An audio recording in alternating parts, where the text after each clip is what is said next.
What the hell's happening? Good evening, folks, and welcome back to another episode of Silver Dad Knows. Remember, always live with no edits. If this is your first time here, hit that subscribe button now, as you're going to like what I'm about to say. So, just to begin this evening, right here to my left, I have one of my most iconic coins, and I have not mentioned it in at least a month or more, probably 40, 50 days. So yes, beautiful piece right here. We have Steamboat Willie, classic. Anybody here who is a Disney fan, you know that this is as far back as it goes. And right now, with my bare hands, I am holding an uncirculated piece, and it feels just tremendous. The historical significance of these Steamboat Willie Captain rounds cannot be overstated. They pay homage to Steamboat Willie, one of the earliest animated films that marked a pivotal moment in cinematic history. And I mean cinematic history, because anybody from my generation, at least, you can go back and recall the black and white animation. It's epic. And even black and white,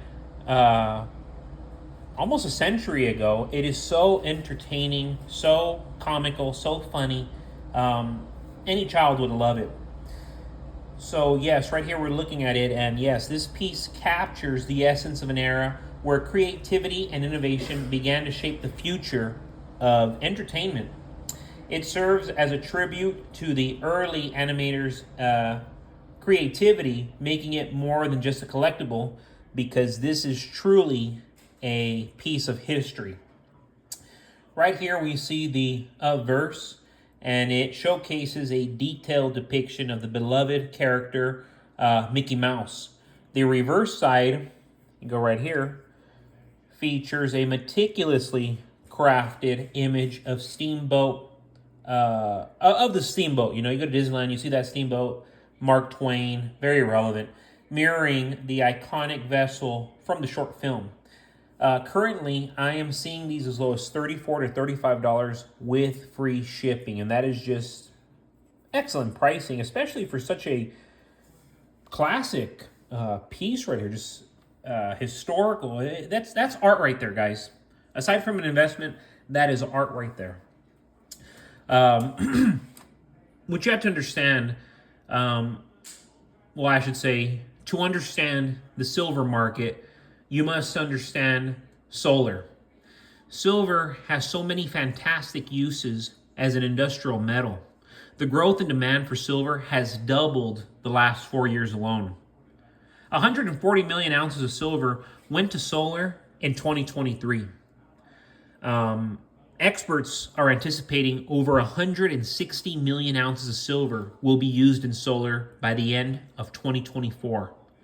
Turn your crap devaluing dollars into something that has value and substance. Silver is a trade of a century. You buy precious metals as an alternative to US dollars and US treasuries. Foreign central banks persist in selling their remaining dollars and buying gold and silver.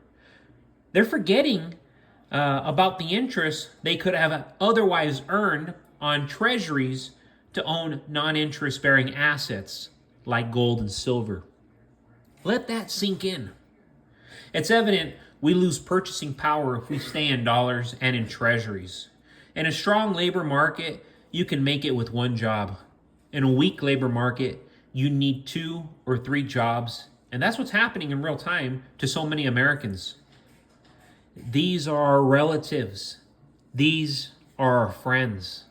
A soft landing was never coming, not even a hard one. This will be a plane crash, and the only ones who are going to make it out on top will be those with stable income, great credit, homeowners, and investors of crypto and precious metals. Leaving your money in the bank right now is as risky as it gets. We're almost $200 trillion in debt. We're broke. We're insolvent. We're divided. We're not united. And our borders are open. Get your house in order because a financial hurricane is upon us. Things are beginning to spin faster. The system is purposely being overwhelmed so that universal basic income will be forced as a necessity. This is the perfect path towards socialism. Read the Cloward-Piven theory. Cloward-Piven theory. That's exactly what's happening as we speak. Babe, go do me a favor and bring me that book. It's over there on top of the vinyl player. Bring it, please. And then, folks, just before I forget, I've been showing off these buffalo nickels, but right here I have 1920. So easily, this is my oldest buffalo nickel. The economic boom prompted by World War I lasted until mid-1920, which is when this piece was released. Even though the war had ended nearly 2 years earlier, this heightened commerce is reflected in the image number of nickels coined at the Philadelphia Mint. Remember, that's the oldest mint in the U.S. The luster of these issues are typically quite pleasing. As you can see right here, I mean, for 1920, over a century old, it looks decent. Buffalo nickels from 1920 in circulated condition are worth between $2 and $65. However, on the open market, 1920 nickels in pristine, uncirculated condition sell for as much as $6,300. Look at that. Look at that reverse right there. Extraordinary. And the buffalo looks so attractive, so natural, very charming, very artistic. And that's the big thing to this, folks, is when you have money and you love art, you're going to pour all your money into that art. That's why you see these paintings going for 10, 20, 30, 100 grand, $1 million, literally. Art. This is art. And it's historic, and it's memorable, and it tells a story, which is what you want art to do. And folks, I didn't do any shout outs this evening because I do want to promote my third release again. Right now, the pre-order is live. Again, this is my third release. It's a biopic. It's a sports thriller. I have two other releases. One is a dark comedy. That's my first book. Did very well. And then I have another one, which is a dramatic crime thriller. That's my second piece. This is my third piece. And without a doubt, it's my most telling story. Something that is very, very impactful. And I think something that you will enjoy. This is my hobby. Aside from Silver Dad Knows is a writer. He enjoys this hobby. I'm a big believer in not necessarily following your passion, but always bringing your passion with you. And that will tell you apart. But yes, something I've been doing for nearly half my life now. And something that I've proven to myself that I truly love. Because it's not as profitable as I thought it'd be.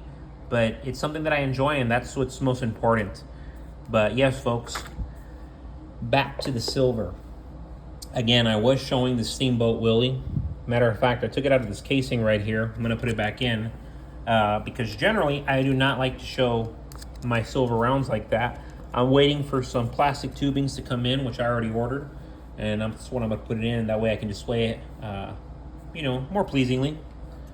But yes, my buffalo nickels, I do have a good amount of them. Over here I have a variety of Franklin half dollars, walking liberties, of course these classic vintage buffalo nickels. I feel like in the silver game, these are highly undervalued. And in reality, when you need a barter, when you need a trade, you're going to want to be trading with these buffalo nickels. You're going to want to be trading with buffalo nickels. You're going to want to be trading with mercury dimes. You're going to want to be trading with generic modern nickels, aside from Franklin half dollars, aside from walking liberties, aside from Eisenhower dollars, aside from 1964 Franklin halves, JFK halves. Of course, you're never going to want to use your actual ounces of silver if need be, because this is where you're going to lose the most money when you're trying to sell these rather than just bartering with those. But as always, guys, thank you so much for joining us for another evening. This is Silver Dad Knows. Remember, as always, God bless you. God bless your household. And as long as I can say it, God bless America.